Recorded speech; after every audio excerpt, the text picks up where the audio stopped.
Merci, professeur Sagerman. Et nous allons maintenant aborder le très important volet, bien entendu, clinique et thérapeutique qui va nous être présenté par le professeur Bottio de l'Institut de médecine tropicale. Merci, donc j'ai la tâche redoutable de faire un exposé juste avant la pause. Donc je voudrais d'abord saluer tout le monde et remercier les organisateurs et les membres de l'Académie pour cette invitation. Bon, on a, je pense, bien rappelé c'est assez intéressant de comparer l'épidémie en 1976, tout à fait inconnue à l'époque, et puis les premiers messages qui sont parvenus en mars en Guinée, donc la similitude des situations et des messages qui ont été envoyés aux ministères centraux de la Santé. On a rappelé les différentes épidémies de par le passé d'Ebola, avec les mortalités toujours extrêmement élevées. Et vous avez déjà vu plusieurs fois cette slide, simplement pour bien vous rappeler que l'épidémie actuelle, c'est le virus Ebola Zaïre. Il y en a deux autres, le Soudan et le Bundibugyo, qui sont également pathogènes et ont provoqué des épidémies dans le passé. Alors, est-ce qu'il y a une espèce plus pathogène que l'autre? Très très difficile d'y répondre parce qu'on ne peut pas comparer des épidémies différentes dans des pays différents avec des soins différents. Mais enfin, on a quand même l'impression que la mortalité avec l'Ebola Zaïre est de 80%, on l'a bien démontré, probablement un peu plus basse avec le virus, avec l'espèce Soudan, et le Bundibugyo présente une mortalité moindre. C'est ce qu'on observe en tout cas quand on compile les informations de l'OMS, comme dans cet article. Alors, qu'est-ce qu'on connaît de la clinique d'Ebola? Bon, on a eu les premières descriptions en 1976. Il y a ici cette série d'une centaine de cas publiés après l'épidémie de Akikuit. C'est peut-être trop petit pour vous de voir, mais il y a des symptômes très peu spécifiques au départ, assez fréquents, la diarrhée, les signes digestifs. Dans cette épidémie-là, il y avait une fréquence importante des signes hémorragiques qu'on ne retrouve plus autant, en tout cas dans l'épidémie actuelle. Il y avait 40% en tout cas des cas décrits, enfin dans cette publication basée dans un hôpital avec une centaine de cas, donc probablement des patients quand même un peu plus sévères. Et il y a un facteur pronostic de mortalité qui a été identifié, c'était la présence d'une détresse respiratoire, d'une tachypnée, mais c'est tout au niveau facteur pronostic et signes cliniques de sévérité. Dans une autre série plus petite, 26 cas décrites, où des personnes de MSF ont participé à cette publication, avec une mortalité moindre, de nouveau hospital-based, donc on n'a pas, évidemment, on a retrouvé un peu les mêmes fréquences des symptômes, beaucoup moins de signes hémorragiques, et je dirais que l'échantillon était trop petit pour déterminer des facteurs de risque de mortalité. Alors, je pense qu'on en a suffisamment parlé, l'alerte dans Guinée forestière en mars 2014, et puis ce que c'est devenu depuis lors, avec, comme on l'a bien rappelé, un simple cas index, probablement en décembre, dans cette région, chez un enfant. Qu'est-ce qui fait la particularité d'Ebola? Enfin, ce n'est pas le seul virus récemment qui donne ça, mais le virus Ebola, après inoculation, est capable d'immédiatement inhiber tous les systèmes immunitaires de l'organisme, aussi bien le système, je dirais, naturel, avec une véritable inhibition de la production d'interférons, qui est quand même un protecteur, je dirais, assez général. Il y a une inhibition très rapide également de l'immunité acquise quand elle apparaît, avec des mécanismes où les antigènes sont masqués progressivement, donc l'immunité humorale est également prise à défaut, et il y a toute une série de down-régulation dans l'immunité cellulaire également, ce qui fait qu'il y a très vite une réplication virale extrêmement importante en quelques jours, en même temps ou secondairement invasion des macrophages, alors avec activation à ce moment-là de la cascade immunitaire, les protéines inflammatoires, enfin et toutes les conséquences qui en découlent. Enfin, je ne suis pas un spécialiste du sepsis, mais c'est vraiment un modèle de ce type. Et puis invasion extrêmement très rapide également des cellules endothéliales qui va donc de nouveau provoquer une sorte de vasculite infectieuse généralisée avec secondairement atteinte des différents organes et un décès en général dans un tableau de défaillance multiorganique. Il y a d'abord un phénomène vasculitique et puis une invasion également des cellules hépatiques, des glandes adrénaliennes, du tissu digestif par le virus lui-même, donc un effet cytopathique direct. Donc tout ça pour vous dire qu'il y a cette fameuse publication de New England qui a rassemblé plus de 1000 cas, avec toute la difficulté évidemment d'avoir des bonnes données cliniques dans le contexte que vous imaginez, mais où on a quand même pu montrer qu'il y a à peu près une inoculation, pardon, un temps d'incubation de 9 jours, hein, avec des variations, et puis avant l'apparition des symptômes, et puis rapidement, en une semaine à peu près, le délai en moyenne entre l'apparition des symptômes et le décès. Et si les patients survivent, en général, ils sortent de l'hôpital après 2 semaines. Donc vraiment un phénomène extrêmement aigu. Vous voyez que dans cette épidémie, dans les 9 premiers mois de l'épidémie, en tout cas, je ne sais pas si ça a vraiment changé, les patients arrivent très tard à l'hôpital, il faut en moyenne 5 jours avant que le patient arrive à l'hôpital, en général donc 2 jours en moyenne avant le décès. C'est clairement trop tard si on veut avoir un impact sur la mortalité d'une maladie de ce genre. Cette publication rappelle que les symptômes initiaux qui sont résumés ici sont très peu spécifiques, avec la fièvre presque dans tous les cas, une asthénie très sévère, et puis des symptômes digestifs qui sont vraiment à l'avant-plan, aussi bien vomissements que diarrhée, des diarrhées de type colériforme à certains moments. Et puis les symptômes qui apparaissent un peu plus tard, mais un peu plus tard c'est dans les jours qui suivent, des troubles respiratoires, de la toux, de la dyspnée. Il y a toujours aussi à l'avant-plan, ça a déjà été décrit aussi dans les épidémies précédentes, cette douleur à la déglutition, ces maux de gorge sont très, très marqués. Vous voyez que les phénomènes d'hémorragie ne sont pas si fréquents que les épidémies anciennes, donc de l'ordre de 20% des gens présentent des phénomènes hémorragiques, et puis vous avez finalement un ictère assez peu fréquent, des troubles neurologiques de type confusion et coma dans une minorité des patients. N'empêche, quand on suit les patients longitudinalement, parce que souvent les chiffres de mortalité produits par l'OMS sont des études transversales, on compte le nombre de patients et puis on compte le nombre de morts, mais chaque fois qu'on suit les patients correctement, on obtient souvent des chiffres. Enfin, il y a plusieurs articles dans le Lancet qui ont bien alerté les cliniciens sur le fait que la mortalité est vraisemblablement un peu plus grande que ce qu'on voit dans les centres de santé de Médecins sans frontières. Quand on suit correctement, enfin, quand on parvient à suivre les gens, on est probablement à des chiffres autour de 70%. En tout cas, c'était le cas dans cette publication-là et dans les 9 premiers mois de l'épidémie. C'est une étude multicentrique, hein, donc ils ont compilé des données aussi bien de Sierra Leone que de Libéria et de Guinée. Ce sont les données les plus robustes, en tout cas en termes de description clinique, qu'on ait actuellement. Alors, en termes de facteurs pronostiques, quels sont les signes de gravité? Il n'y aura pas beaucoup de surprises. Les troubles neurologiques ne sont pas fréquents, mais ils sont fortement associés à la mortalité. Après, il y a d'autres signes, je vous l'ai dit, dans cette publication, les odds ratios sont significatifs pour les symptômes, je dirais, ORL, pour les symptômes respiratoires, pour les hémorragies également, etc. Même la diarrhée est associée dans ce cas-là, la diarrhée extrêmement importante est associée dans ce cas-là aussi à la mortalité, mais ça, ce n'est pas une étude multivariée, donc ce sont simplement des chiffres d'analyse bivariée, il n'y a pas d'analyse multivariée dans cet article présenté. Alors, je vais peut-être un peu trop vite. Ici, j'ai obtenu l'autorisation d'MSF de présenter les données qu'ils ont. Donc, ce sont vraiment les données, je dirais, les plus récentes, juste avant de commencer l'étude clinique JICI, dont je vais parler un petit peu après. Vous voyez donc dans les centres de santé spécialisés avec des soins, donc ces données récentes, donc c'est-à-dire dans les 3-4 derniers mois, donc au moment où les soins étaient quand même un peu mieux organisés, vous voyez que la mortalité tourne autour de 55% dans les populations entre 5 et 40 ans. Mais vous voyez que la mortalité ou la survie est plus basse, hein, donc ce sont la ligne verte et la ligne bleue, chez les enfants de moins de 5 ans, et on approche des chiffres de mortalité de 70%, et chez les gens plus âgés, enfin âgés, plus de 40 ans, je ferai partie du lot en tout cas, sont également plus à risque de décès. Et l'expérience, il n'y a pas eu de publication, mais l'expérience des collègues, c'est que les femmes enceintes sont extrêmement affectées par la maladie, avec des taux de mortalité approchant 90 ou dépassant 90%, et des mortalités fœtales systématiques, donc de 100%. Donc ça reste une maladie. Alors, qu'est-ce qu'on sait comme autre facteur de gravité? Qu'est-ce qu'on sait? Ben là, ce sont les collègues de Sierra Leone qui ont démontré, donc ils ont trouvé ils ont démontré les mêmes types de facteur pronostic au niveau de l'âge, comme vous voyez, donc la mortalité augmente avec l'âge.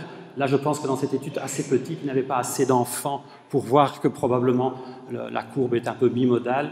Par contre, ce qui est démontré dans cette publication et qui l'est de plus en plus dans tous les essais cliniques, c'est que c'est clairement lié à la charge virale. Ce n'est pas une surprise, mais plus la charge virale est élevée, plus la mortalité est sévère. Et vous voyez, quand on dépasse 10 exposants 7 en charge virale, on a des mortalités qui approchent 100% dans cette petite étude, mais très, très, très utile.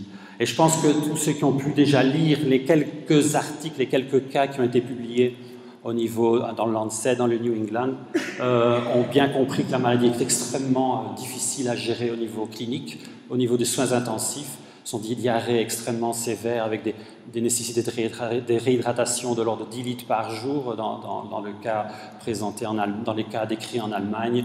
On a vraiment des tableaux sévères de défaillance multiorganique, de leakage, etc. On a déjà vu cette slide, mais elle montre aussi pour les personnes qui s'occupent des patients en soins intensifs qu'en effet, là, c'est un patient évacué en Allemagne au 10e jour, la charge virale diminue progressivement en quelques jours, mais vous voyez qu'en effet, donc on voit quand même l'effet, donc avec un traitement purement supportif. Ici, ce patient n'a reçu aucun traitement expérimental, il s'en est sorti tout simplement avec des soins intensifs optimaux, on va dire. Mais vous voyez aussi que bon, dans les urines, il y a encore une excrétion de virus viable, hein, ça a été démontré jusqu'à 3 semaines à peu près après le début des symptômes. Donc ça a toute une série d'implications dont on parlera, j'imagine, cet après-midi par rapport à l'hygiène hospitalière, etc. Alors, pour parler maintenant de la prévention, de la prophylaxie et le traitement du virus Ebola, bon, là, les moyens de protection, les barrières mécaniques restent ce qui, jusque-là, l'isolation et les barrières mécaniques restent ce qui a marché jusque-là. On va un tout petit peu parler des vaccins en pré-exposition. Et alors, au niveau des traitements post-exposition ou traitement de la maladie elle-même, je pense qu'on peut diviser actuellement les groupes de traitement en 3. On peut envisager une place des vaccins, mais très tôt après l'exposition, vraisemblablement dans les 48 premières heures. Donc je l'ai mis entre parenthèses. Il y a ce qu'on appelle l'immunothérapie, et je vais en dire 2 mots juste après. Et puis une série de médicaments antiviraux dont vous avez déjà entendu parler, qui arrivent progressivement. Cette dia est un peu plus chargée, mais elle résume, j'essaie de résumer un peu ce qu'on a en main, ou plus ou moins en main à l'heure actuelle. Donc l'immunothérapie, on parle bien entendu là-dedans de l'administration de plasma de convalescents, de survivants d'Ebola. Ils ont des anticorps neutralisants vraisemblablement. Vous avez entendu parler des anticorps monoclonaux et le ZIMAP est le plus connu d'entre eux. Les vaccins hyperhumains ne sont pas encore introduits en phase 1, donc j'ai laissé ça un peu en plus clair. Dans les antiviraux, il y a des nucléotides et nucléosides analogues, le favipiravir, mais il y en a d'autres, je reviens un petit peu là-dessus. Il y a toute une série de nouvelles molécules avec ce qu'on appelle les Small Interfering RNA Molecules, le TKM qui est assez connu aussi, et puis un autre nom presque imprononçable, les PMO antisense. Donc ça, ce sont d'autres catégories antivirales. Dans les vaccins, je reviendrai un peu après, mais on a déjà évoqué les 3 vaccins qui actuellement vont être bientôt expérimentés en études cliniques. Alors, pour parler du vaccin du plasma convalescent, en effet, je remontre cette publication qui a été un peu la publication sur laquelle on se base pour dire qu'il y a peut-être un effet des vaccins, du plasma de patients convalescents. On voit qu'en effet, 7 personnes sur 8 qui ont reçu, dans l'épidémie de Kikuit, qui ont reçu à l'hôpital du sang complet à l'époque, ont survécu. Mais vous voyez quand même, un petit caveat, c'est que tous ces gens ont reçu leur sang après une semaine, quoi. Donc il est possible que c'était déjà quand même des gens qui étaient peut-être les moins malades, ceux qui étaient déjà un peu les survivants. Donc je ne veux pas être trop. Mais là, la mortalité est de 12%, pour ce qu'un pourcentage, donc pour le sens que ça peut avoir évidemment avec 8 patients. Alors les phases 2 et 3 de vaccins des études sur les plasmas convalescents viennent de commencer, je viens d'apprendre, donc il y a 2 jours, notamment à l'hôpital d'MSF en Guinée, avec la coordination de l'Institut de médecine tropicale et Johan van Griesven qui est le coordinateur principal. Donc ça vient de commencer. L'autre immunothérapie dont vous avez beaucoup entendu parler, c'est ce fameux IMAP, un cocktail chimérique de 3 anticorps monoclonaux, qui a été extrêmement efficace chez les singes, jusqu'à 5 jours post-challenge. Bon, mais les challenges chez les singes, ce sont des challenges beaucoup plus élevés que ceux qu'on probablement vit dans la réalité chez les êtres humains. Le ZIMAT a été déjà utilisé chez quelques cas, en usage compassionnel. Il a un gros problème, pour l'instant en tout cas, c'est qu'on ne peut le produire qu'en très petite quantité, et il a une administration intraveineuse avec 3 jours d'intervalle. La publication clinique, on va dire, vient dans le New England, montre qu'en effet, chaque fois que le ZIMAT a été administré, on observe une diminution modérée, ou voire plus spectaculaire, de la charge virale chaque fois qu'il est administré, donc ça semble marcher, et je pense que c'est ça qu'il faudra faire si on veut être efficace, mais on voit quand même qu'il y a chaque fois un rebond, donc il faut plusieurs administrations successives pour en venir à bout. Dans les antiviraux le plus, entre guillemets, avancé d'un point de vue clinique, vous en avez peut-être entendu parler, c'est le favipiravir, qui est finalement une molécule qui est efficace comme anti-influenza, qui a été développée par une firme japonaise et qui a déjà été bien étudiée et qui fait partie des indications des influenza résistantes au Japon pour l'instant. Donc il y a déjà des études de safety qui sont disponibles. Le problème, c'est qu'il y a une activité contre Ebola, mais à une dose beaucoup plus élevée que celle qu'on utilise pour le... Donc on n'a pas de données de sécurité aussi fournies, en tout cas pour les doses beaucoup plus élevées dont on a besoin pour Ebola. Pour accélérer les choses, il y a quand même un essai clinique qui a été lancé en décembre avec donc ce dosage, des calculs, de modeling pour savoir quelle dose avec des doses d'attaque, etc. Il y a plusieurs publications à ce sujet. Donc deux endroits ont été... les 2 centres d'études actuellement, donc dans la Guinée forestière, à Gekedou, à Macenta. C'est une étude coordonnée par l'INSERM. Alors, après à peu près 80 inclusions, cette étude-là, en tout cas, est arrêtée parce qu'il y a, trop peu d'inclusions et quasiment plus de cas autour des deux postes. Donc, ça devient très difficile. Et donc, l'idée, ça a été de continuer à utiliser la molécule, mais sous surveillance avec une documentation. Alors, les résultats préliminaires vont être présentés normalement la semaine prochaine au CROI, pour ceux d'entre vous qui y vont. Donc, c'est attendu évidemment avec beaucoup d'impatience. Ce qu'on peut dire, je pense que je ne déflore pas un grand secret, c'est que ce n'est pas le médicament miracle. Les gens gravement malades et avec des charges virales élevées meurent autant sous favipiravir que quand ils n'en reçoivent pas. Mais il semble avoir une certaine protection chez les gens moins malades, avec des firémies moins élevées. Mais je dis ça avec énormément de prudence. Ne prenez pas ça pour un message. Enfin, il faut attendre vraiment les données publiées pour être formel. Voilà, les vaccins, on a déjà montré et parlé. Du vaccin de New Link, mais qui est devenu Merck. Et donc les phases 1 ont été complétées, ainsi que le vaccin, le chimpanzé adénovirus 3 pour l'Ebola de GSK. Et donc là, on en a parlé également, les études randomisées sont commencées au Libéria avec un bras contrôle, et 2 ou 3 vaccins, si j'ai bien compris maintenant. Le 3e a pu être intégré. Il y a en Guinée l'idée de commencer un type de vaccination différente. On est vraiment dans une situation où l'épidémie est en train pas de disparaître, mais enfin où ça devient difficile de réellement estimer l'efficience d'une stratégie vaccinale. Et donc il y a d'autres idées, d'autres designs extrêmement intéressants, on en reparlera peut-être après, sur des vaccins en boucle ou en anneau, le ring vaccination, où on aurait un cas et où on vaccinerait les personnes en contact pour arriver peut-être plus vite à observer. Donc cette épidémie a donné a provoqué beaucoup de flexibilité dans les comités d'éthique, chez les chercheurs en général, pour trouver quand même les moyens d'accélérer ce qui habituellement prend beaucoup de temps. Sierra Leone, ce sera un vaccin, mais qui va se centrer d'abord, je pense, sur les travailleurs de la santé. Voilà, je pense que je vais terminer. Je vous avais déjà vu cette dia. Le message clinique de cette dia, c'est que la transmission est encore active dans certaines zones.